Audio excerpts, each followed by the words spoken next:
हर हर महादेव। ओम शिवं नमस्तुभ्यम। ओम नमः शिवाय। शिव महापुराण हिंदू धर्म के 18 महापुराणों में से एक महत्वपूर्ण और प्रसिद्ध पुराण है। यह पुराण भगवान शिव को समर्पित है और उनके विभिन्न रूपों, लीलाओं और उपासना विधियों का विस्तार से इसमें वर्णन है। शिव महापुराण में शिव शक्ति, शिवलिंग पूजा और पौराणिक कथाओं का विस्तृत वर्णन मिलता है।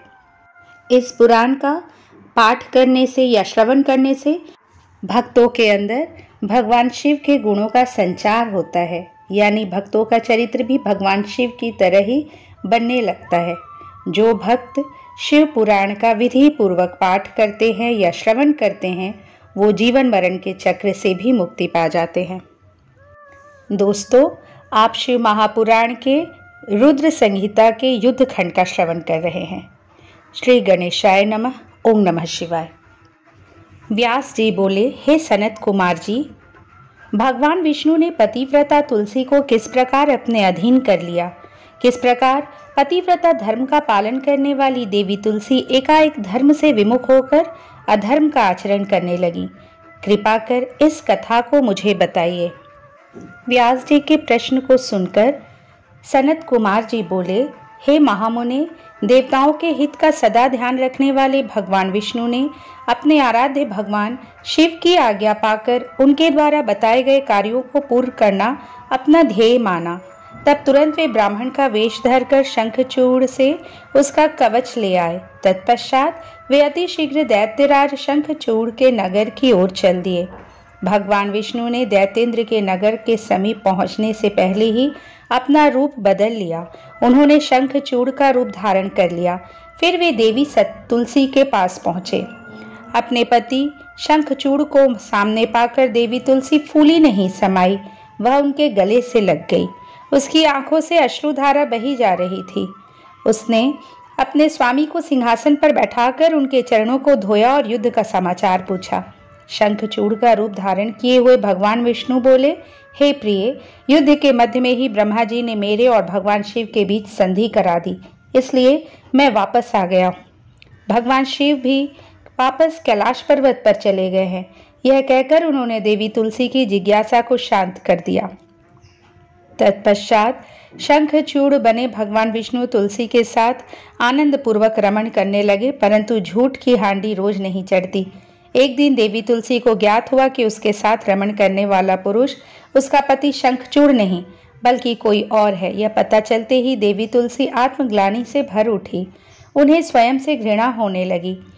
वह क्रोध से वेश बदले श्री विष्णु पर फट पड़ी। उन्होंने श्री विष्णु से पूछा, तू कौन है? मुझे सच सच बता, क्यों तूने मुझ जैसी पतिव्रता स्त्री का पतिव्रत धर्म नष्ट कर दिया? मैं तुझे नहीं छोड़ूंगी। ये वचन सुनकर विष्णु भगवान ने भयभीत होकर अपने स्थान पर अपनी एक मूर्ति बना दी ताकि देवी तुलसी उनके विषय में कुछ न जान पाए, परंतु तुलसी ने उनके पद चिन्हों से विष्णु जी को पहचान लिया। तब गुस्से से उन्होंने भगवान विष्णु को शाप देते हुए कहा, हे विष्णु, लोग तुम्हें भगवान मानकर तुम्हारी पूजा करते हैं, पर वास्तव में तुम पूजा के योग्य नहीं हो। तुम तो सिर्फ पत्थर हो। तुम्हारे मन में दया भाव नाम की कोई वस्तु नहीं है। तुमने मेरे सतीत्व को भंग किया है और मेरे पति शंखचूड़ को मार डाला है। इसलिए मैं तुम्हें शाप देती हूँ कि तुम आज अभी से पत्थर के हो जाओगे। यह कहकर देवी तुलसी अत्यंत दुखी मन से रोने लगी। देवी तुलसी का दिया शाप सुनकर भगवान विष्णु भी दुखी हुए और भगवान शिव का स्मरण करने लगे। विष्णु जी की पुकार सुनकर भक्तवत्सल भगवान शिव वहां प्रकट हो गए। उन्हें देखकर देवी तुलसी और विष्णु जी ने हाथ जोड़कर प्रणाम किया।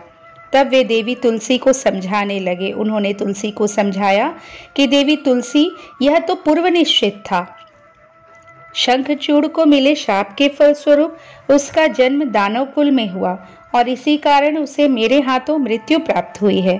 देवी, तुम्हारी मनोस्थिति मैं समझ सकता हूँ, परंतु यह संसार नश्वर है, अतः तुम अपने द्वारा की गई तपस्या का फल लो और इस शरीर को त्याग दो।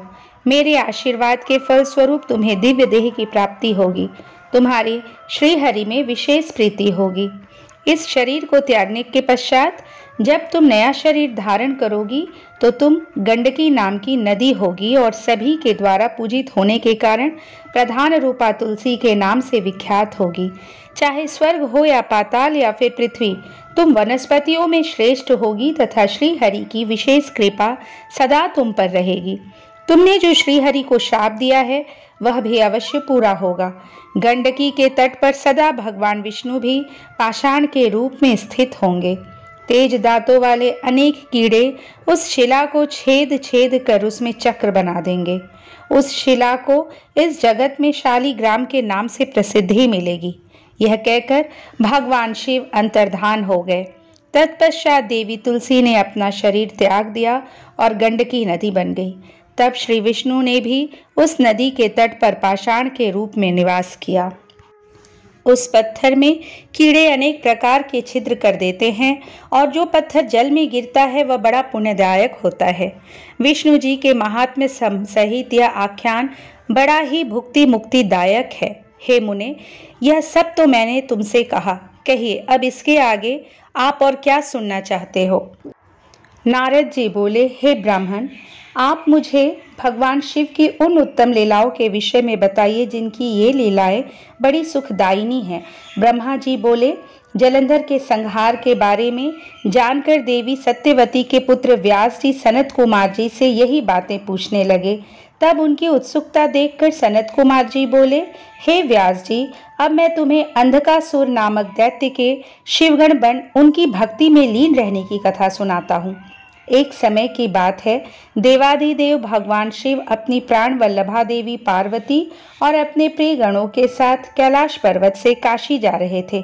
उनका विचार कुछ समय काशी में व्यतीत करने का था, इसलिए उन्होंने अपने वीरगण भैरव को काशी का रक्षक बना दिया और स्वयं सबके साथ सुखपूर्वक निवास करने लगे। एक बार भगवान शिव पार्वती देवी के साथ आनंद पूर्वक विहार करते हुए मंद्राचल नामक पर्वत पर गए। एक दिन शिव पार्वती बैठे आपस में वार्तालाप और मनोविनोद कर रहे थे। तभी देवी पार्वती ने अपने हाथों से भगवान शिव के नेत्र कुछ पल के लिए बंद कर दिए। भगवान शिव के नेत्र बंद होते ही चारों ओर भयानक अंधकार छा गया। उसी समय भगवान शिव के माथे से पसीने की कुछ बूंदें निकली। जैसे ही वे बूंदें धरती पर गिरी, तुरंत एक जटाधारी काला विकृत डरावना राक्षस वहां उत्पन्न हो गया और वह जोर जोर से हंसने लगा। उसकी भयानक आवाज सुनकर देवी पार्वती एकदम चौंक गई कि एकाएक उनके सामने यह भयानक जीव कहाँ से प्रकट हो गया है। तब देवी पार्वती ने भगवान शिव से पूछा, हे स्वामी, यह भयानक पुरुष कौन है? यह सुनकर भगवान शिव मुस्कुराते हुए बोले, हे देवी, यह आपका पुत्र है। जब आपने मेरी आंखें बंद की उस समय मेरे माथे से कुछ पसीने की बूंदें गिरी, उसी से यह प्रकट हुआ है। यह जानकर कि वह पुरुष उनका पुत्र है, देवी बड़ी प्रसन्न हुई। भगवान शिव ने उसका नाम अंधक रख दिया। उसी समय हिरण्यनेत्र नाम का एक राक्षस पुत्र प्राप्ति की कामना मन में लेकर वन में घोर तपस्या कर रहा था। उसकी तपस्या से प्रसन्न होकर भगवान शिव उसे वरदान देने के लिए गए। उसने भगवान शिव से एक बलवान और वीर पुत्र की प्राप्ति की इच्छा प्रकट की। भगवान शिव ने कहा, हे हिरण्यनेत्र, मेरा पुत्र अंधक बड़ा ही वीर और बलवान है। तुम चाहो तो मैं तुम्हें उसे सौंप सकता हूँ। भगवान शिव के पुत्र को अपना पुत्र बनाने के लिए वह राक्षस व्यग्र हो उठा। उस पुत्र को प्राप्त कर हिरण्यनेत्र बहुत प्रसन्न हुआ और उसे गले से लगा लिया। भगवान शिव पुत्र अंधक को हिरण्यनेत्र को सौंपकर अपने धाम को चले गए। हिरण्यनेत्र अपने प्रिय पुत्र अंधक को साथ लेकर अपने घर लौट आया और उसको बहुत लाड़ प्यार से पालने लगा। तत्पश्चात हिरण्यनेत्र ने, जिसे हिरण्याक्ष भी कहा जाता था, पृथ्वी लोक और पाताल लोक के राज्यों को जीतकर अपने राज्य में मिला लिया। दैत्यों के राजा उस हिरण्याक्ष के आतंक से तीनों लोग कांपने लगे। यहाँ तक कि देवता भी व्याकुल और भयभीत हो गए। उन्होंने भगवान विष्णु को वराह रूप धारण करके पाताल लोक भेजा। क्रोधित श्री हरि ने हिरण्याक्ष का वध सुदर्शन चक्र से कर दिया। तत्पश्चात अंधक का राज्याभिषेक करवाया। सभी देवता भय मुक्त होकर बड़े प्रसन्न हुए और भगवान विष्णु की जय जयकार करने लगे। भगवान श्री हरि विष्णु आशीर्वाद देकर अपने वैकुंठ धाम को चले गए। अपने भाई हिरण्याक्ष के वध का समाचार पाकर उसका भाई हिरण्यकश्यपु क्रोधित हो उठा और उसने भगवान विष्णु से वैर बांध लिया। व्यास जी बोले, हे सनत कुमार जी, जब देवद्रोही दैत्य मर गया तब उसके बड़े भाई ने क्या किया? कृपा कर अब मुझे वही आख्यान सुनाइए। ब्रह्मा जी बोले, सनत कुमार जी, व्यास जी के यह वचन सुनकर शिव जी के चरण कमलों का स्मरण कर बोले, जब वराह रूपधारी विष्णु जी ने उसके भाई को मार दिया तो वह हिरण्यकशिपु क्रोध और शोक से युक्त हो भगवान से बैर करने लगा। उससे प्रजा को दुख देने के लिए क्रदन प्रिय वीर असुरों को आज्ञा दी। वे असुर अपने स्वामी की आज्ञा शिरोधार्य कर देवताओं और प्रजाओं का क्रदन करने लगे। उनके आतंक से लोकों का नाश होने लगा। उनके आतंक से देवता स्वर्ग छोड़कर भाग खड़े हुए। हिरण्यकशिपु के राज्य में उसकी प्रजा को बहुत डराया जाता था। सबने भक्ति का मार्ग छोड़ दिया था। विष्णु भक्तों की खैर नहीं थी। एक दिन हिरण्यकशिपु अपने मृत भाई हिरण्याक्ष को जलांजलि देकर उसकी स्त्री और बच्चों से मिला और उन्हें सांत्वना दी। दैत्यराज हिरण्यकशिपु के मन में विचार आया कि यदि मैं अजर अमर अजय हो जाऊं और मेरा कोई प्रतिद्वंदी ना रहे तो कोई भी मुझे हरा नहीं सकेगा और तब सभी मुझे झुककर प्रणाम करेंगे। यह सोचते ही हिरण्यकशिपु मंदराचल पर्वत पर जाकर घोर तपस्या करने लगा। तपस्या हेतु वह एक पैर के अंगूठे पर खड़ा था। सिर के ऊपर दोनों हाथ जोड़े आसमान की ओर देखते हुए वह घोर तपस्या कर रहा था। इधर जब हिरण्यकशिपु तपस्या में लीन था तो देवताओं ने असुरों से अपना राज्य छीन लिया। वे आनंद पूर्वक अपना राज्य करने लगे। हिरण्यकशिपु की तपस्या का तेज दिन प्रतिदिन बढ़ता ही जा रहा था। उसके तप की अग्नि से देवता तप्त हो उठे और भयभीत होकर ब्रह्मा जी के पास गए। तब सब देवताओं ने हाथ जोड़कर ब्रह्मा जी को प्रणाम किया। तत्पश्चात उन्होंने बताया कि हे प्रभु, दैत्यराज हिरण्यकशिपु की तपस्या के तेज से सब लोग भयभीत हो रहे हैं। आप कृपा करके हमें भय मुक्त कीजिए। सब देवताओं की प्रार्थना सुनकर ब्रह्मा जी हिरण्यकशिपु को वर देने के लिए उस स्थान पर गए जहां वह तपस्या कर रहा था। वहां जाकर उन्होंने हिरण्यकशिपु से कहा, वत्स, मैं तुम्हारी तपस्या से बहुत प्रसन्न हूँ। तुम जो चाहो मांग सकते हो। मैं तुम्हारी मनोकामना अवश्य पूरी करूँगा। ब्रह्मा जी के ये शुभ वचन सुनकर हिरण्यकशिपु ने आंखें खोल दी और हाथ जोड़कर सामने खड़े ब्रह्मा जी को प्रणाम किया। तत्पश्चात वह बोला, हे प्रजापति, हे पितामह, मैं चाहता हूँ कि मुझे कभी भी मृत्यु का भय ना हो। मैं किसी अस्त्र शस्त्र, पाश, वज्र, सूखे पेड़, पर्वत, जल, अग्नि से ना मरूं। देवता, दैत्य, मुनि, सिद्ध, वर अथवा सृष्टि की कोई भी रचना मेरा वध ना कर सके। दिन रात, स्वर्ग नरक, पृथ्वी पाताल, अंदर बाहर, कहीं भी किसी भी समय मेरी मृत्यु ना हो सके। ब्रह्मा जी ने प्रसन्न होते हुए तथास्तु कह दिया। तुम्हें तुम्हारे अभिष्ट फलों की अवश्य प्राप्ति होगी। जो वरदान तुमने मांगा है वह अवश्य फलीभूत होगा। तुमने 96,000 वर्षों तक तपस्या करके मुझे प्रसन्न किया है। अब तुम सुखपूर्वक राज्य करो। अपना इच्छित वरदान प्राप्त करके दैत्यराज हिरण्यकशिपु बहुत प्रसन्न हुआ और हाथ जोड़कर ब्रह्मा जी की स्तुति करने लगा। तत्पश्चात ब्रह्मा जी अंतर्धान हो गए। हिरण्यकशिपु अपने घर वापस चला गया। वहां पहुंचकर उसके मन में यह विचार आया कि अब मैं अमर हो गया हूँ। अब कोई भी मुझे नहीं मार सकता, इसलिए अब मुझे अपने राज्य का विस्तार करना चाहिए। वह विचार मन में आते ही उसने तीनों लोकों पर अपना अधिकार स्थापित करने का निर्णय लिया। उसने देवताओं से भयंकर संग्राम किया और उन्हें हराकर उनके राज्य पर अधिकार कर लिया। देवता अपने प्राणों की रक्षा हेतु वहां से भाग खड़े हुए और भगवान श्री हरि विष्णु के पास गए। भगवान श्री हरि के पास पहुंचकर देवताओं ने उन्हें अपनी व्यथा सुनाई और उनसे अपनी पीड़ा और कष्टों को दूर करने की प्रार्थना की। तब विष्णु जी ने उन्हें आश्वासन दिया कि वे स्वयं हिरण्यकशिपु का वध करके उन्हें उसके अत्याचारों से मुक्ति दिलाएंगे।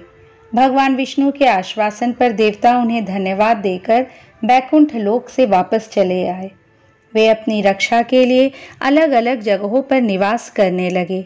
उधर श्री हरि विष्णु ने देवताओं को उनके कष्टों से मुक्ति दिलाने हेतु दैत्यराज हिरण्यकशिपु का संहार करने का निश्चय किया, परंतु ब्रह्मा जी द्वारा दिए गए वरदान को भी उन्हें पूरा करना था।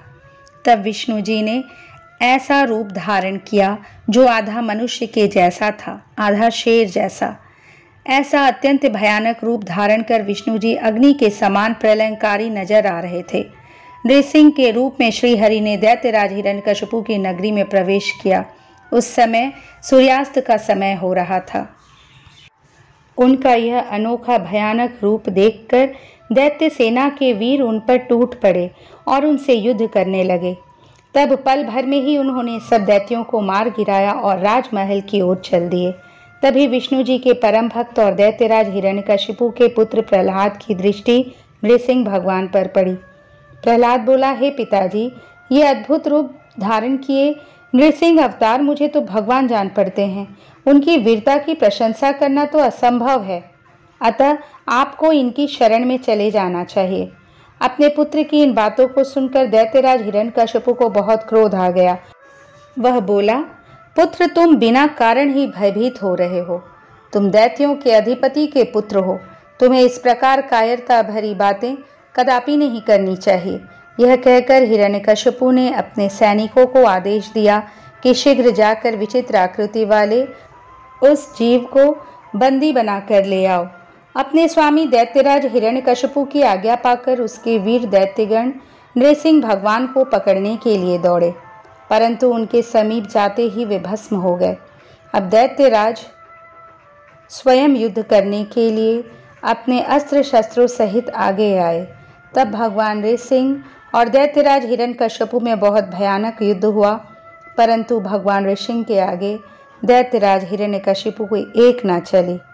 नृसिंह ने हिरण्यकशिपु को खींचकर अपनी जंघा पर लिटा लिया और उसकी छाती को अपने नाखूनों से चीर दिया। उसके प्राण पखेरु उड़ गए। तभी हिरण्यकशिपु के पुत्र प्रहलाद ने वहां आकर नृसिंह भगवान के चरणों में अपना सिर झुकाकर क्षमा याचना की। भगवान विष्णु ने प्रहलाद को आशीर्वाद देकर हिरण्यकशिपु का राज्य सौंप दिया। जैसे ही देवताओं को हिरण्यकशिपु के मारे जाने की सूचना मिली, वे बहुत प्रसन्न होकर नृत्य और श्री हरि विष्णु की स्तुति करने लगे। आकाश में मंगल ध्वनि गूंजने लगी और फूलों की वर्षा होने लगी। इस प्रकार हिरण्यकशिपु का वध करने के पश्चात प्रहलाद को राज्य सौंपकर भगवान नृसिंह वहां से अंतर्धान हो गए। तत्पश्चात सभी प्रसन्नतापूर्वक अपने अपने लोकों को चले गए। इस प्रकार रुद्र से अंधक का जन्म, वराह से हिरण्याक्ष की मृत्यु तथा नृसिंह जी से उसके भाई को मृत्यु और प्रहलाद का राज्य पाना, यह सब कथाएं तो हमने आपको सुनाई। अब ब्रह्मा जी से अंधक को जो प्रभाव प्राप्त हुआ तथा उसने जो शिवजी से युद्ध किया और गणाधिपत्य की प्राप्ति हुई, वह कथा सुनिए। सनत कुमार जी बोले, हे व्यास जी, एक बार हिरण्याक्ष के पुत्र अंधक से उसके भाइयों ने मजाक उड़ाते हुए कहा, अंधक, तुम तो अंधे और कुरूप हो, भला तुम राज्य क्या करोगे? दैत्यराज हिरण्याक्ष तो मूर्ख थे, जो भगवान शिव की इतनी कठोर तपस्या कर उन्हें प्रसन्न करके भी तुम जैसा कुरूप, नेत्रहीन और बेडौल पुत्र वरदान में प्राप्त किया। कभी दूसरे से प्राप्त पुत्र का भी पिता की संपत्ति पर अधिकार होता है, इसलिए इस राज्य के स्वामी हम ही हैं। तुम तो हमारे सेवक हो। अपने भाइयों के इस प्रकार के कटु वचनों को सुनकर अंधक निराश और उदास हो गया। रात के समय जब सब सो रहे थे, तो वह अपने राजमहल को छोड़कर निर्जन, सुनसान और भयानक डरावने वन में चला गया। वहां उस सुनसान वन में जाकर उसने तपस्या आरंभ कर दी। वह 10,000 वर्षों तक घोर तपस्या करता रहा। परंतु जब कोई परिणाम नहीं निकला तो उसने अपने शरीर को अग्नि में जलाकर होम करना चाहा। ठीक उसी समय स्वयं ब्रह्मा जी वहाँ प्रकट हो गए। ब्रह्मा जी बोले, पुत्र अंधक, मांगो, क्या मांगना चाहते हो? मैं तुम्हारी तपस्या से बहुत प्रसन्न हूँ। तुम अपना इच्छित वर मांग सकते हो। मैं तुम्हारी मनोकामना अवश्य ही पूरी करूँगा। यह सुनकर अंधक बहुत प्रसन्न हुआ। उसने हाथ जोड़कर ब्रह्मा जी की स्तुति की और बोला, हे कृपा निधान ब्रह्मा जी, यदि आप मुझ पर प्रसन्न होकर मुझे कोई वर देना चाहते हैं तो आप कुछ ऐसा करें कि मेरे निष्ठुर भाइयों ने जो मुझसे मेरा राज्य छीन लिया है वे सब मेरे अधीन हो जाए, मेरे नेत्र ठीक हो जाएं, अर्थात मुझे दिव्य दृष्टि की प्राप्ति हो तथा मुझे कोई भी न मार सके। वह देवता, गंधर्व, यक्ष, किन्नर, मनुष्य, नारायण अथवा स्वयं भगवान शिव ही क्यों ना हो। अंधक के इन वचनों को सुनकर ब्रह्मा जी बोले, हे अंधक, तुम्हारे द्वारा कही हुई बातों को मैं स्वीकार करता हूँ, परंतु इस संसार में कोई भी अजर अमर नहीं है। सभी को एक न एक दिन काल का ग्रास बनना पड़ता है। मैं सिर्फ तुम्हारी इतनी मदद कर सकता हूँ कि जिस प्रकार की और जिसके हाथ से तुम चाहो अपनी मृत्यु प्राप्त कर सकते हो। तब ब्रह्मा जी के वचन सुनकर अंधक कुछ देर के लिए सोच में डूब गया। फिर बोला, हे प्रभु, तीनों कालों की उत्तम, मध्यम और नीच नारियों में से जो भी नारी सबकी जननी हो, सब में रत्न हो, जो सब मनुष्यों के लिए दुर्लभ तथा शरीर व मन के लिए अगम्य है, उसको अपने सामने पाकर जब मेरे अंदर काम भावना उत्पन्न हो, उसी समय मेरा नाश हो। इस प्रकार का वरदान सुनकर ब्रह्मा जी ने तथास्तु कहा और उससे बोले, दैतेंद्र, तेरे सभी वचन अवश्य ही पूरे होंगे। अब तू जाकर अपना राज्य संभाल। ब्रह्मा जी के वचन सुनकर अंधक बोला, हे भगवान, अब मेरा शरीर इस लायक नहीं रहा कि मैं युद्ध कर सकूं। अब तो मेरे शरीर में सिर्फ नसें और हड्डियां ही बची हैं। अब मैं कैसे युद्ध कर पाऊंगा और अपनी शत्रु सेना को परास्त कर पाऊंगा। इस प्रकार के वचनों को सुनकर ब्रह्मा जी मुस्कुराए और उन्होंने अंधक के शरीर का स्पर्श किया। उनके स्पर्श करते ही अंधक का शरीर भरा पूरा हो गया। अब वह परम शक्तिशाली योद्धा जान पड़ता था, जिसके सामने अच्छे से अच्छा वीर भी न टिक पाए। इस प्रकार अंधक को मनोवांछित वर देकर ब्रह्मा जी वहाँ से अंतर्धान हो गए। तत्पश्चात अंधक भी प्रसन्नतापूर्वक अपने घर की ओर चल दिया। अब अंधक ने अपने राज्य में प्रवेश किया तो यह जानकर कि अंधक को ब्रह्मा जी से वरदान प्राप्त हुआ है, सारे दानव उसके वश में होकर उसके दास बनकर रहने लगे। तब अंधक ने विचार किया कि हमें दैत्य साम्राज्य का विस्तार करना चाहिए और अपने घोर शत्रु देवताओं को पराजित कर उनके राज्य पर अपना अधिकार स्थापित कर लेना चाहिए। यह सोचकर दैत्यराज अंधक ने अपनी विशाल दैत्य सेना के साथ स्वर्गलोक पर आक्रमण कर दिया और स्वर्ग पर अपना आधिपत्य जमाकर देवराज इंद्र को अपना बंधक बना लिया।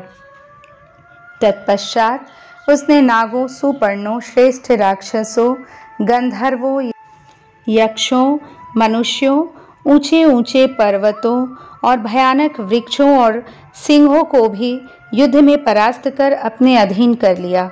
अंधक मदांध होकर कुमार्गी हो गया। उसने स्वर्ग, भूतल और रसातल की सर्वश्रेष्ठ सुंदरियों को अपनाकर उनके साथ रमणीय विहार किया। दिन पर दिन वह बुराई के दलदल में धंसता जा रहा था। उसने वैदिक धर्म का पूर्णतः त्याग कर दिया था। एक दिन उसके दुर्योधन, वैधस और हस्ती नामक तीनों मंत्री उसके पास आए और बोले, हे दैतेंद्र, हमने मद्राचल पर्वत की एक गुफा में एक मुनि को देखा है जो कि योग ध्यान में मग्न आंखें बंद करके बैठा है। उस रूपवान मुनि के मस्तक पर अर्धचंद्र, कमर में गजेंद्र की खाल है, सिर पर जटाजूट, गले में खोपड़ियों की माला तथा उसके शरीर पर बड़े भयानक सांप लिपटे हुए हैं। उस मुनि के एक हाथ में त्रिशूल है तो दूसरे में डमरू। अपने गौर अंगों पर उसने भस्म लपेट रखी है। उस तपस्वी का वेश बहुत अद्भुत है। साथ ही एक विकराल वानर अनेक आयुधों को धारण किए उस तपस्वी की रक्षा कर रहा है। वहीं उनके पास में एक सफ़ेद रंग का बैल बंधा हुआ है। उस तपस्वी के पास ही एक सुंदर रत्न स्वरूपा नारी बैठी है, जो संपूर्ण शुभ लक्षणों से युक्त है। उसका रूप बड़ा मनोहारी है, जो सभी के मन को मोह लेता है। उसने सुंदर मूंगे मोती, मणियों और सोने के रत्न जड़ित आभूषणों को धारण किया हुआ है। वह इतनी रूपवती है कि जो उसे एक बार देख लेता है उसकी आंखों का होना सफल हो जाता है। उस परम सुंदरी को एक बार देख लेने के बाद संसार की अन्य किसी स्त्री को देखने की आवश्यकता ही ना पड़ेगी। स्वामी, आप इस त्रिलोक के अधिपति हैं। आपके पास इस संसार की सभी बहुमूल्य और अमूल्य धरोहर हैं। ऐसी परम सुंदरी रूपवती नारी को भी आपके अनमोल राज्य की शोभा बढ़ानी चाहिए। अतः आप हमारे साथ चलें और उस सुंदर नारी को यहाँ ले आए। अपने वीर मंत्रियों के इस प्रकार के वचन सुनकर दैत्येंद्र अंधक बहुत प्रसन्न हुआ और उसके मन में उस सुंदर नारी को देखने की इच्छा बलवती हो गई। उसने अपने मंत्रियों को आदेश दिया कि तुम शीघ्र वहां जाकर उस तपस्वी से उसकी सुंदर स्त्री को मांगकर मेरे पास ले आओ।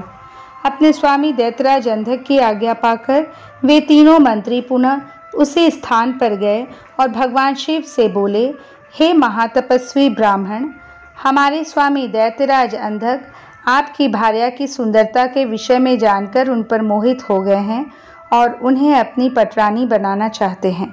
आप सहर्ष उन्हें हमें सौंप दें। उनके ऐसे वचनों को सुनकर शिवजी को बहुत क्रोध आया, परंतु वे सिर्फ इतना ही बोले, दैत्यों, ये मेरी भार्या है। ये स्वयं शक्ति संपन्न और सिद्धि रूपा है। देवी स्वयं अपने भक्तों के कष्टों को दूर करती है। आप अपनी परेशानी इन्हें बताइए, ये अवश्य ही आपके दुखों को दूर करेंगी। भगवान शिव के ये वचन सुनकर क्रोधित और मदांध दैत्य और कुछ ना बोले और वहां से वापस आ गए। तब दैत्यराज अंधक को उन्होंने वहां घटित हुई सारी बातें बढ़ा चढ़ा कर बताई, जिन्हें सुनकर दैत्येंद्र का क्रोध 7वें आसमान पर चढ़ गया। तब वह मूढ़ बुद्धि दैत्य सुंदरी को देखने के लिए आतुर हो उठा। उसने स्वयं वहां जाकर उस रत्नों में सर्वश्रेष्ठ रत्न को अपने साथ लाने का निश्चय किया। सनत कुमार जी बोले, हे व्यास जी, जब इस प्रकार अंधक के उन 3 मंत्रियों ने वहां आकर अंधक को सब बताया, तब क्रोधित अंधक वह स्वयं वहां जाने के लिए आतुर हो गया। तब मदिरा पान करके वह अपनी विशाल सेना को साथ लेकर मंदराचल पर्वत की ओर चल दिया। वहां रास्ते में उसकी मुठभेड़ भगवान शिव के वीर गणों से हो गई। उनमें बड़ा भारी युद्ध हुआ। शिवगणों ने दैत्य सेना को मार मार कर वहां से भगा दिया। वीर बलशाली दैत्य विरोचन, बलि, बाणासुर, सहस्त्रबाहु आदि बड़ी दृढ़ता से लड़े, परंतु शिवगणों ने उन्हें वहां से खदेड़ कर ही दम लिया। उस समय वहां की धरती रक्त से लाल हो गई। जब असुरों की सेना ने देखा कि वे किसी भी प्रकार से शिवजी के गणों को नहीं हरा पाएंगे, तब वे स्वतः ही वहां से लौट गए। उधर जब वहां शांति हो गई, तब भगवान शिव अपनी प्रिया देवी पार्वती से बोले, हे प्रिय, मैं यहाँ पर अपने उत्तम पाशुपत व्रत का पालन करने के लिए आया था, परंतु यहाँ पर मेरे व्रत में विघ्न पड़ गया है। अतः अब मैं इस व्रत को यहाँ पर पूरा नहीं कर सकता। इस व्रत को पूरा करने के लिए मुझे पुनः किसी अन्य निर्जन स्थान पर जाना पड़ेगा। देवी, तुम यहीं पर रहो और मैं किसी अन्यत्र स्थान पर जाकर अपने पाशुपत व्रत का अनुष्ठान पूरा करूँगा। यह कहकर भगवान शिव अपने व्रत को पूरा करने के लिए वहाँ से किसी दूसरे वन में चले गए और पार्वती देवी वहीं मंदराचल पर्वत पर एक गुफा में रहने लगी। भगवान शिव निर्जन वन में जाकर अपने पाशुपत व्रत को पूरा करने के लिए घोर साधना करने लगे। उधर दूसरी ओर देवी पार्वती वहां अकेली रहकर अपने पति भगवान शिव के लौटने की प्रतीक्षा करने लगी। उनकी रक्षा के लिए भगवान शिव का गण वीरक सदा उनकी गुफा के बाहर पहरा देता रहता था। दूसरी ओर दैत्यराज अंधक को, जिसे एक बार शिव गणों ने परास्त करके वहां से खदेड़ दिया था, देवी को प्राप्त किए बिना चैन कहाँ आने वाला था। उसने पुनः मंद्राचल पर्वत पर चढ़ाई कर दी। जैसे ही अंधक और उसकी दानव सेना पर्वत पर पहुंची, वीरक ने उनसे युद्ध करना आरंभ कर दिया। महाबली वीरक बड़ी वीरता से उन दैत्यों से युद्ध करता रहा और उन्हें हराता रहा। उनके बीच भयानक अस्त्र शस्त्रों का प्रयोग होता रहा। जब किसी भी तरह वीरक को युद्ध में पराजित करना संभव न हुआ, तो दैत्यों ने वीरक को चारों ओर से मिलकर घेर लिया। जब गुफा के अंदर बैठी देवी पार्वती को यह ज्ञात हुआ कि उनका प्रिय रक्षक चारों ओर से दानवों से घिर चुका है, तो उन्होंने अलौकिक रीति से ब्रह्मा, विष्णु और देवताओं का मन में स्मरण किया। यह ज्ञात होते ही जगत जननी जगदम्बा माँ पार्वती ने स्मरण किया है। पल भर में सब देवता वहां मंद्राचल पर्वत पर उपस्थित हो गए और दैत्यों से युद्ध करने लगे। जब वीरक ने देखा कि अब वह अकेला नहीं है, उसके साथ पूरी देव सेना खड़ी है, तो वह हर्षित मन से पुनः युद्ध में लग गया और तब उसका जोश देखते ही बनता था। देवताओं ने ब्राह्मी, नारायणी, ऐन्द्री, वैश्वानरी, याम्या, नैनऋति, वारुणी, वायवी, कौबेरी, यक्षेश्वरी और गारुड़ी देवी का रूप धारण किया हुआ था। अनेकों आयुधों से सुसज्जित होकर वे युद्ध कर रहे थे। इस प्रकार इस भीषण युद्ध को चलते चलते कई हजार वर्ष बीत गए।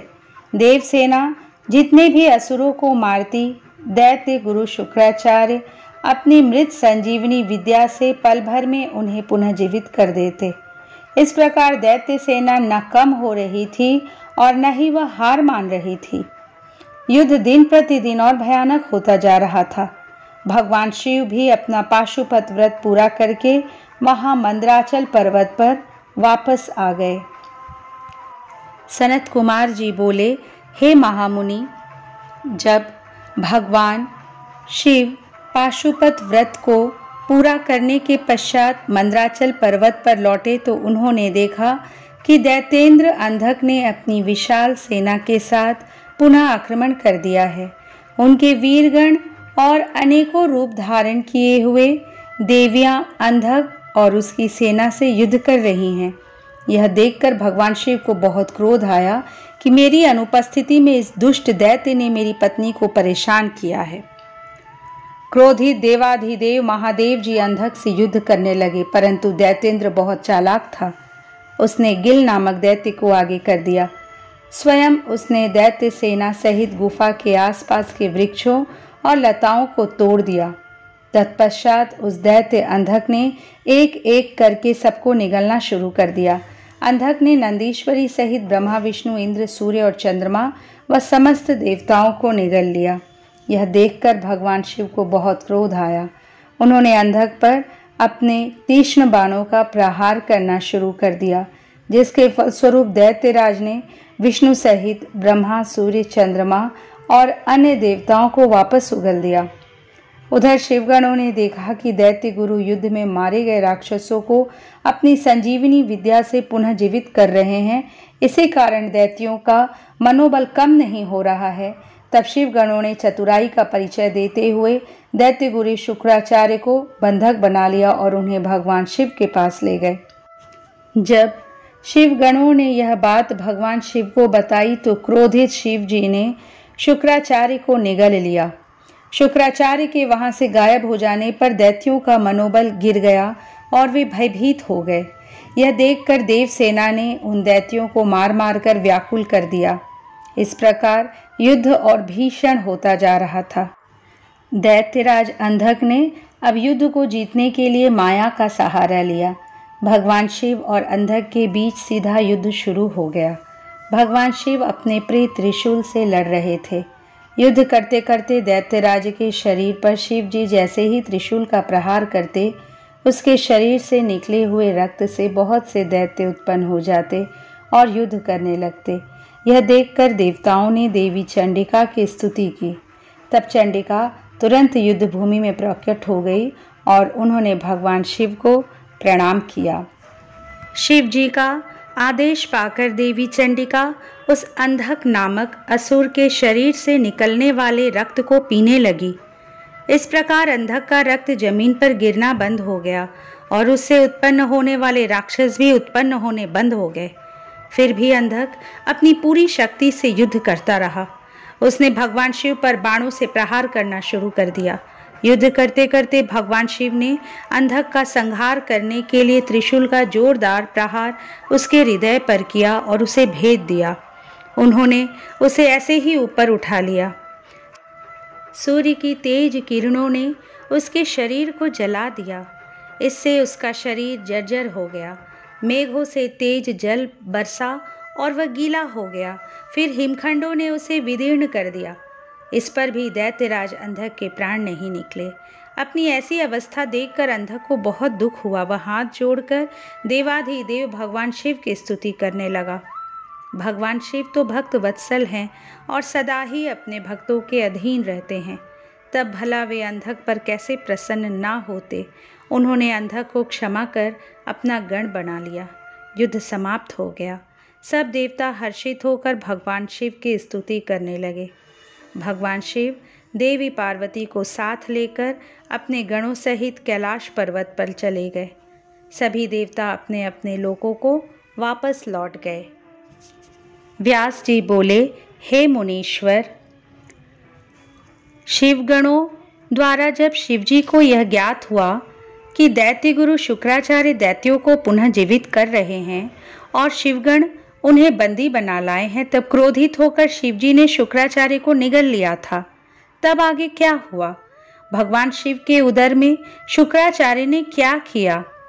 क्या भगवान शिव ने उन्हें भस्म कर दिया या फिर शुक्राचार्य अपने तेज के प्रभाव से शिव जी के उदर से बाहर निकल आए? कृपा कर मुझे ये बताइए।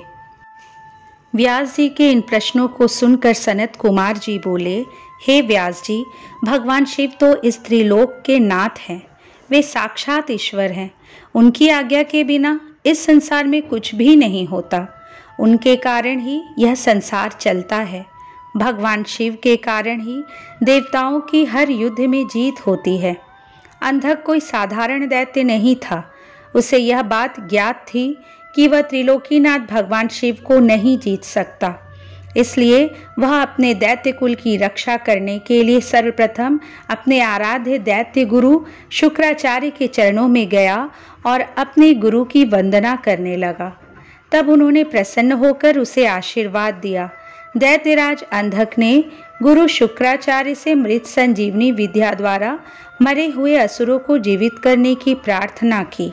शुक्राचार्य ने अपने शिष्य अंधक की प्रार्थना स्वीकार कर ली और युद्ध भूमि में आ गए। शुक्राचार्य ने भगवान शिव का स्मरण कर अपनी विद्या का प्रयोग प्रारंभ किया। उस विद्या का प्रयोग करते ही युद्ध में मृत पड़े दैत्य अपने अस्त्र शस्त्र लेकर इस प्रकार उठ खड़े हुए मानो इतनी देर से सोए पड़े हो। यह देखकर दैत्य सेना में अद्भुत उत्साह का संचार हो गया। राक्षसों में नई जान आ गई और वे भगवान शिव के गणों से भयानक युद्ध करने लगे। शिव गणों ने यह जानकर यह समाचार नंदीश्वर को बताया कि शुक्राचार्य अपनी विद्या के बल से मरे हुए दैत्यों को जीवित कर रहे हैं। यह जानकर नंदी सिंह की भांति दैत्य सेना पर टूट पड़े और उस स्थान पर जा पहुंचे जहां शुक्राचार्य बैठे थे। अनेकों दैत्य अपने गुरु की रक्षा करने के लिए चारों ओर खड़े थे। नंदी ने शुक्राचार्य को इस प्रकार पकड़ लिया जैसे शेर हाथी के बच्चे को पकड़ लेता है। वे उन्हें उठाकर तेज गति से वहां से निकल पड़े। नंदीश्वर को इस प्रकार अपने गुरु को उठाकर ले जाते देखकर सभी दैत्य उन पर टूट पड़े, परंतु नंदी अपनी वीरता का परिचय देते हुए सबको पछाड़ते हुए आगे बढ़ते रहे। नंदी के मुख से भयानक अग्निवर्षा हो रही थी, जिससे दैत्य उनकी ओर नहीं बढ़ पा रहे थे। इस प्रकार कुछ ही देर में नंदी शुक्राचार्य का अपहरण कर उन्हें भगवान शिव के सम्मुख ले आए। नंदी ने सारी बातें भगवान शिव को कह सुनाई। यह सब सुनकर देवाधिदेव महादेव जी का क्रोध बहुत बढ़ गया और उन्होंने दैत्यराज शुक्राचार्य को अपने मुंह में रखकर इस प्रकार निगल लिया जिस प्रकार कोई बालक अपनी पसंदीदा खाने की वस्तु को पल भर में ही सटक जाता है। व्यास जी ने पूछा, हे सनत कुमार जी, शुक्राचार्य को जब भगवान शिव ने निगल लिया तब फिर क्या हुआ? यह प्रश्न सुनकर सनत कुमार जी बोले, हे महर्षि, भगवान शिव ने क्रोधित होकर जब दैत्यों के गुरु शुक्राचार्य को निगल लिया तब वे शिव जी के उदर में पहुंचकर वहां से बाहर निकलने के लिए बहुत चिंतित हो गए और अनेक प्रकार के प्रयत्न करने लगे। तब वे किसी भी प्रकार से बाहर नहीं निकल पा रहे थे। तब उन्होंने भगवान शिव के शरीर में छिद्रों की खोज करनी शुरू कर दी, परंतु सैकड़ों वर्षों बाद तक भी उन्हें कोई ऐसा छिद्र नहीं मिला जिससे वे बाहर आ जाते। इस प्रकार शुक्राचार्य बाहर न निकल पाने के कारण बहुत दुखी हुए और उन्होंने शिव जी की आराधना करने का निश्चय किया। तब उन्होंने शिव मंत्र का जाप करना आरंभ कर दिया। शिव मंत्र का जाप करते करते शुक्राचार्य शिव जी के शुक्राणुओं द्वारा उनके लिंग मार्ग से बाहर आ गए और हाथ जोड़कर भगवान शिव की स्तुति करने लगे। तब भगवान शिव और देवी पार्वती ने शुक्राचार्य को अपने पुत्र के रूप में स्वीकार कर लिया और मुस्कुराने लगे। शिव जी बोले, हे भृगुनंदन, आप मेरे लिंग मार्ग से शुक्र की तरह बाहर निकल आए हैं, इसलिए आज से आप शुक्र नाम से विख्यात होंगे। आज से तुम मेरे और पार्वती के पुत्र हुए और सदा संसार में अजर अमर रहोगे। तुम्हें आज से मेरा परम भक्त माना जाएगा। तब शुक्राचार्य भगवान शिव की स्तुति करते हुए बोले, हे देवाधिदेव भगवान शिव, आपके सिर, नेत्र, हाथ, पैर और भुजाएं अनंत है। आपकी मूर्तियों की गणना करना सर्वथा असंभव है। आपकी 8 मूर्तियां कही जाती हैं और आप अनंत मूर्ति भी हैं। आप देवताओं तथा दानवों सभी की मनोकामनाओं को अवश्य पूरा करते हैं। बुरे व्यक्ति का आप ही संहार करने वाले हैं। मैं आपके चरणों की स्तुति करता हूँ। हे प्रभु, आप मुझ पर प्रसन्न हो। दैत्य गुरु शुक्राचार्य की ऐसी स्तुति सुनकर भक्तवत्सल भगवान शिव बहुत प्रसन्न हुए। तत्पश्चात भगवान शिव से आज्ञा लेकर शुक्राचार्य पुनः असुर सेना में चले गए और तब से वे शुक्राचार्य के रूप में विख्यात हुए। सनत कुमार जी बोले, हे महामुनि व्यास जी, भगवान शिव के उदर में शुक्राचार्य ने शिव मंत्र का जाप कर बाहर आने का मार्ग खोज लिया और बाहर आकर शिव जी की आज्ञा पाकर वहां से पुनः असुर राज्य में चले गए। तत्पश्चात 3000 वर्षों के बाद वह वेदों का पाठ करने वाले शुक्राचार्य के रूप में पृथ्वी पर पुनः शिव जी से उत्पन्न हुए। दूसरी ओर अंधक को भगवान शिव ने अपने त्रिशूल पर उसी प्रकार लटकाया हुआ था। दैत्य गुरु शुक्राचार्य ने देखा कि दैत्यराज अंधक उसी त्रिशूल पर लटका हुआ है जिस त्रिशूल से देवाधिदेव भगवान शिव ने उसे मारने के लिए आघात किया था। उसे देखकर उन्हें आश्चर्य हुआ कि अंधक के प्राण अभी तक नहीं निकले हैं और वह उसी प्रकार त्रिशूल पर लटका हुआ भगवान शिव के 108 नामों से उनकी स्तुति कर रहा है।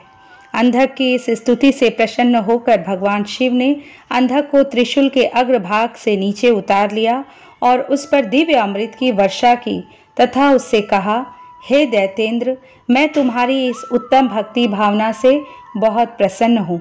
तुमने नियम पूर्वक मेरी आराधना की है। तुम्हारे मन में जितनी भी बुराई और पाप थे वे सब तुम्हारी शुद्ध हृदय से की हुई स्तुति से धुल गए हैं और तुम्हें पुण्य की प्राप्ति हुई है। मैं प्रसन्न हूँ। तुम जो चाहो वर मांग सकते हो। मैं तुम्हारी कामना अवश्य ही पूरी करूँगा। भगवान शिव के ये वचन अमृत सुनकर दैत्यराज अंधक बहुत प्रसन्न हुआ और बोला, भगवान, मैं दोनों हाथ जोड़कर आपसे अपने द्वारा किए गए हर बुरे कार्य और अपराध के लिए क्षमा मांगता हूँ। आप मेरे अपराधों को कृपा पूर्वक क्षमा करें। पूर्व में मैंने आपके द्वारा माता पार्वती के विषय में जो कुछ भी बुरा बोला या सोचा हो उसके लिए मुझे बहुत खेद है। मैंने यह सब अज्ञानतावश ही किया है। अब मैं एक दीन भक्त बनकर आपकी शरण में आया हूँ। मुझे मेरे द्वारा किए गए अपराधों के लिए क्षमा कर दें। हे देवाधिदेव, मैं आपसे वरदान में सिर्फ यही मांगना चाहता हूँ कि आप में और माता पार्वती में मेरी अगाध श्रद्धा, भावना व भक्ति बनी रहे। मेरे मन में कभी भी कोई बुरा विचार न आए। मैं शांत हृदय से सदैव आपके नाम का स्मरण व चिंतन करता रहूं। मुझ में कभी भी आसुरी तत्व घर न कर पाए, यही वरदान मुझे प्रदान कीजिए। अंधक ये वचन कहकर पुनः भगवान शिव और माता पार्वती के ध्यान में मग्न हो गया। भगवान शिव की कृपा दृष्टि उस पर पड़ते ही उसे अपने पहले जन्म का स्मरण हो गया। उसके सभी मनोरथ पूर्ण हो गए। भक्त वत्सल भगवान शिव ने प्रसन्न होकर अंधक को अपना गण बना लिया और उसे उसका इच्छित वरदान प्रदान किया। सनत कुमार जी बोले, हे व्यास जी, अब मैं आपको यह बताता हूँ कि दैत्य गुरु शुक्राचार्य को भगवान शिव से मृत्युंजय नामक मृत्यु को जीत लेने वाली उत्तम विद्या कैसे प्राप्त हुई। एक बार की बात है, शुक्राचार्य वाराणसी नामक नगरी में जाकर भगवान विश्वनाथ का ध्यान करते हुए उनकी घोर तपस्या करने लगा। इससे पूर्व उन्होंने वहां भगवान शिव के शिवलिंग की स्थापना की तथा वहां एक रमणीय कुआं भी खुदवाया। तत्पश्चात उसमें शिवलिंग को 32 सेर पंचामृत से 1,00,000 बार अभिषेक कराने के बाद सुंदर सुगंधित द्रव्यों से स्नान कराकर उस अमृतमय ज्योतिर्लिंग की स्थापना की। फिर शिवलिंग पर चंदन और यक्ष कर्दम का लेप किया। राजचंपक, धतूर, कनेर, कमल, मालती, कर्णिकार, कदम्ब, मौलसेरी, उत्पल, मल्लिका, शतपत्री, ढाक, सिंधुवार, बंधुक पुष्प, पुनांग, नाग केसर, केसर, नवमल्लिक, रक्तदला, कुंद मोतिया, मंदार, बिल्वपत्र, गुमा, मरुआ, वृक, गंठीवन, दौना, आम के पत्ते, तुलसी, देव जवासा, बृहत्पत्री, नांद रुख, आगस्त्य, साल, देवदारू, कचनार, कुर्बक और कुरंतक के फूलों और अनेक प्रकार के पल्लवों से भगवान शिव की विधिवत पूजा अर्चना की। भगवान शिव के सहस्त्र नामों का जाप कर उनकी स्तुति की। इस प्रकार दैत्य गुरु शुक्राचार्य 5000 वर्षों तक अनेक प्रकार एवं विधि विधान से शिव जी का पूजन करते रहे। परंतु जब भगवान शिव फिर भी प्रसन्न न हुए तो शुक्राचार्य ने और घोर तपस्या करने का निश्चय किया। तब उन्होंने इंद्रियों की चंचलता को दूर करने के लिए उसे भावना रूपी जाल से प्रक्षालित किया और पुनः शिव जी की घोर तपस्या करने लगे। इस प्रकार 1 सहस्त्र वर्ष बीत गए। तब भृगुनंदन शुक्राचार्य की दृढ़ता पूर्वक की गई उत्तम तपस्या को देखकर भगवान शिव बहुत प्रसन्न हो गए और उन्होंने अपने प्रकाशमय रूप से साक्षात दर्शन शुक्र को देने का निश्चय किया। पिनाकधारी भगवान शिव शुक्राचार्य द्वारा स्थापित किए गए शिवलिंग में से प्रकट हो गए और बोले, हे भृगुनंदन महामुने, मैं आपकी इस घोर तपस्या से बहुत प्रसन्न हूँ। आप अपना इच्छित वर मुझसे मांग सकते हो। आपकी प्रत्येक इच्छा मैं अवश्य पूरी करूँगा। मांगो, क्या मांगना चाहते हो। भगवान शिव के इस प्रकार के उत्तम वचनों को सुनकर शुक्राचार्य ने देवादिदेव भगवान शिव को प्रणाम किया और सिर झुकाकर अंजलि बांधकर जय जय का उच्चारण करते हुए भगवान शिव की बहुत स्तुति की और शिव जी के चरणों में ही लेट गए। तब भगवान शिव ने उन्हें अपने चरणों से ऊपर उठाया और अपने हृदय से लगा लिया। तब भगवान शिव बोले, हे शुक्र, आपने जो यह मेरा ज्योतिर्लिंग स्थापित किया है और इसकी नियम पूर्वक कठिन आराधना की है, इससे मैं तुम पर बहुत प्रसन्न हूँ। कहो, क्या मांगना चाहते हो। देवाधिदेव महादेव जी के वचन सुनकर शुक्र पुनः उनकी स्तुति करने लगे। तब भगवान शिव ने देखा कि शुक्राचार्य कुछ नहीं मांग रहे हैं। भगवान शिव, जो कि सबके हृदयों की बात जानते हैं, संसार की कोई वस्तु उनसे न तो कभी छिपी है और न कभी छिप सकती है, मुस्कुराकर बोले, हे भृगुनंदन, हे महातपस्वी शुक्र, आप निश्चय ही मेरे परम भक्त हैं। आपके इस पवित्र काशी नगरी में मेरे ज्योतिर्लिंग की स्थापना करके उत्तम मन से भक्तिमय आपने आराधना की है। जिस प्रकार एक पुत्र अपने पिता का आदर एवं पूजन करता है, तुमने उससे भी बढ़कर कार्य किया है। अतः मैं तुम्हें यह वरदान देता हूँ कि तुम अपने इसी रूप में मेरे उदर में प्रवेश करोगे तथा मेरे इंद्रिय मार्ग से निकलकर मेरे पुत्र के रूप में जन्म ग्रहण करोगे। तुम्हें मैं अपनी मृत संजीवनी नामक विद्या भी प्रदान करता हूँ, जिसे मैंने अपने तपोबल द्वारा रचा है। तुम्हारे अंदर तप की अनमोल निधि है, जो कि तुम्हारी योग्यता है। इस विद्या का प्रयोग तुम जिस मृत जीव पर भी करोगे, वह निश्चय ही जी उठेगा। तुम आसमान में चमकते हुए तारे के रूप में स्थित होगे और सभी ग्रहों में प्रधान माने जाओगे। जब तुम्हारा उदय होगा, वह समय अति शुभ माना जाएगा और उसमें विवाह एवं सभी धर्म कार्य किए जा सकेंगे। सभी नंदा अर्थात प्रतिपदा, षष्ठी और एकादशी तिथियां अत्यंत शुभ मानी जाएंगी। तुम्हारे द्वारा स्थापित किया गया यह ज्योतिर्लिंग इस संसार में तुम्हारे ही नाम अर्थात शुक्रेश नाम से विख्यात होगा। जो मनुष्य श्रद्धा और उत्तम भक्ति भाव से इसकी पूजा अर्चना करेंगे, उन्हें सिद्धि की प्राप्तियां होंगी। जो मनुष्य पूरे वर्ष शुक्रवार के दिन शुक्र ताल में स्नान कर शुक्रेश लिंग की अर्चना करेंगे, वे सौभाग्यशाली होंगे और उन्हें पुत्र की प्राप्ति होगी। यह कहकर देवाधिदेव महादेव उसी ज्योतिर्लिंग में समा गए। तत्पश्चात दैत्य गुरु प्रसन्न मन से अपने धाम को चले गए। व्यास जी बोले, हे सनत कुमार जी, अब आप मुझे बाणासुर को शिवजी द्वारा अपना गण बनाने की कथा सुनाइए। तब व्यास जी की इच्छा पूरी करने हेतु सनत कुमार जी ने कहना आरंभ किया। वे बोले, हे महामुने, जैसा कि आप जानते ही हैं कि ब्रह्मा जी के ज्येष्ठ पुत्र मरीचि हैं और उनके पुत्र महामुनि कश्यप भी ब्रह्मा जी के परम भक्त थे।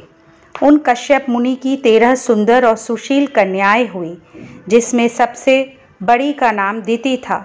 दिति के ही बड़े पुत्र का नाम हिरण्यकश्यपु और छोटे पुत्र का नाम हिरण्याक्ष था। दिति के दोनों ही पुत्र महाबली, वीर और पराक्रमी थे। हिरण्यकशिपु को विवाह के उपरांत व्याहाद, अनुबहाद, सबहाद और प्रहलाद नामक 4 पुत्र प्राप्त हुए।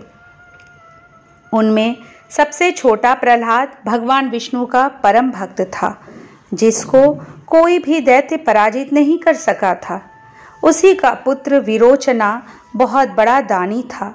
उसने देवराज इंद्र को दान में अपना सिर काट कर दे दिया था। उसका पुत्र बलि भी महान दानी और भगवान शिव का परम भक्त था।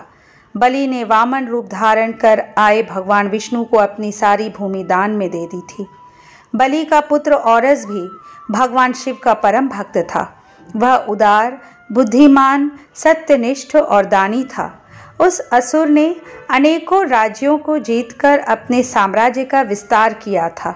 यही नहीं, उसने त्रिलोक के अधिपतियों पर भी बलपूर्वक अपना अधिकार स्थापित कर लिया था। उसने अपनी राजधानी शोणितपुर में बनाई थी।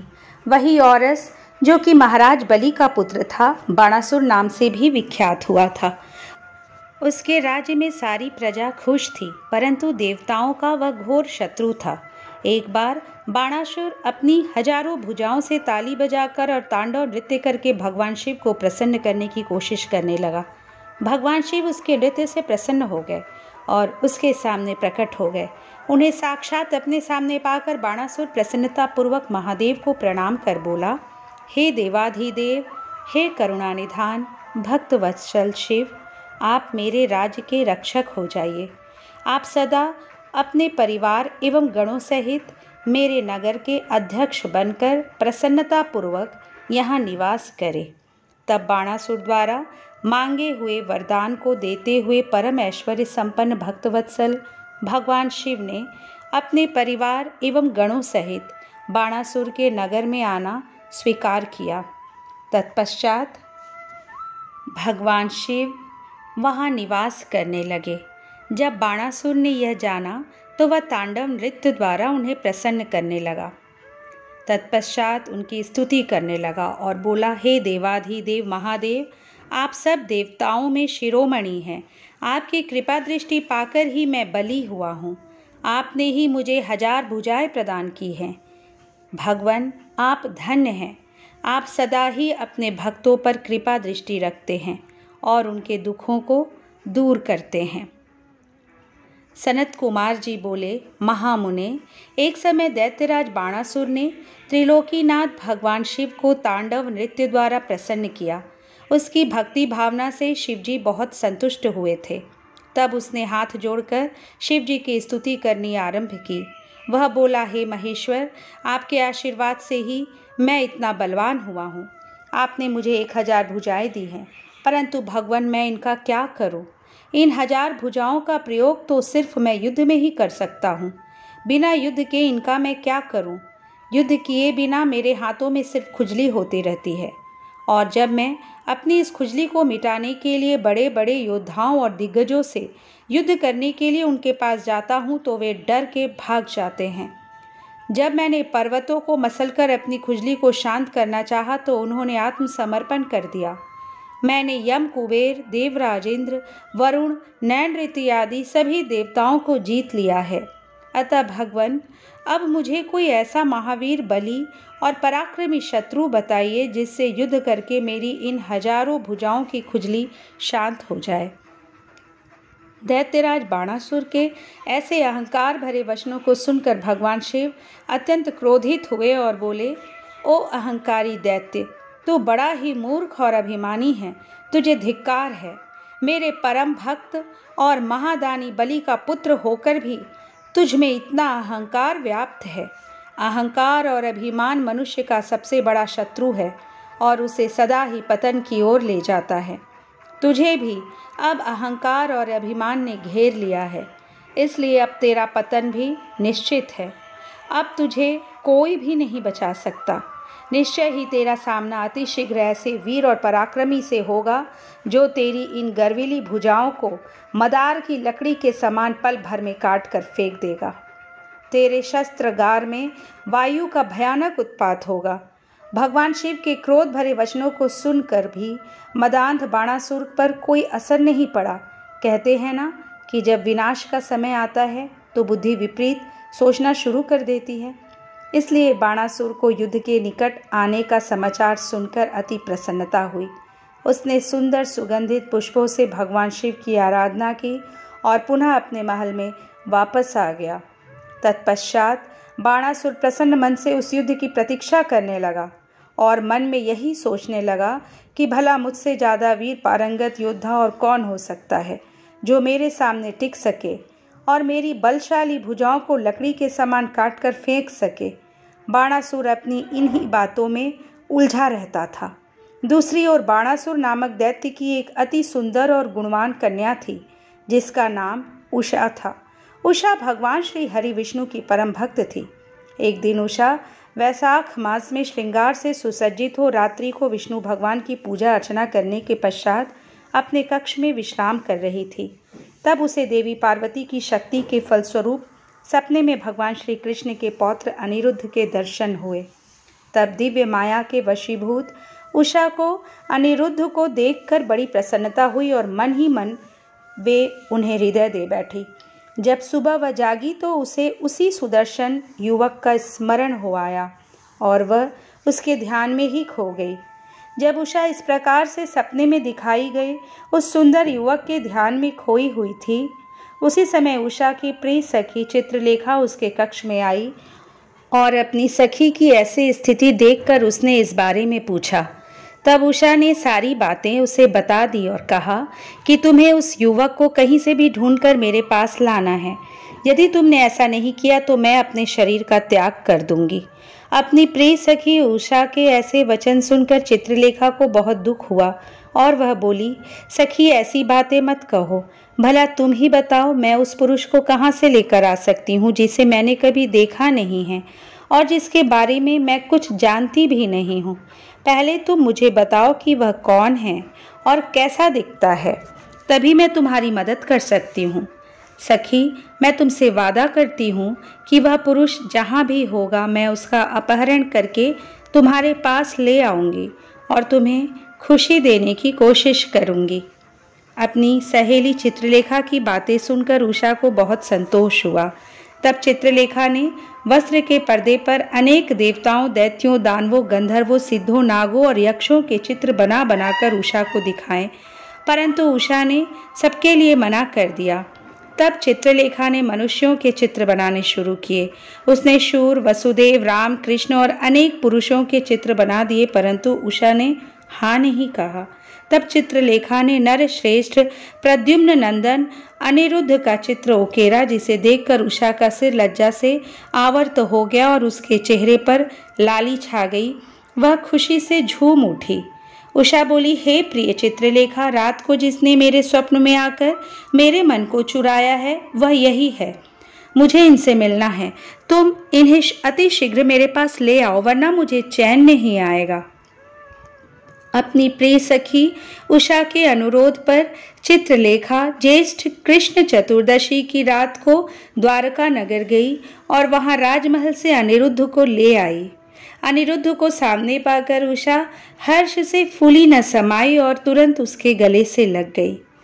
तब उनके कक्ष के बाहर तैनात द्वारपालों ने अंदर झांका और उषा अनिरुद्ध को इस प्रकार देखकर उन्होंने इसकी शिकायत दैत्यराज बाणासुर से की।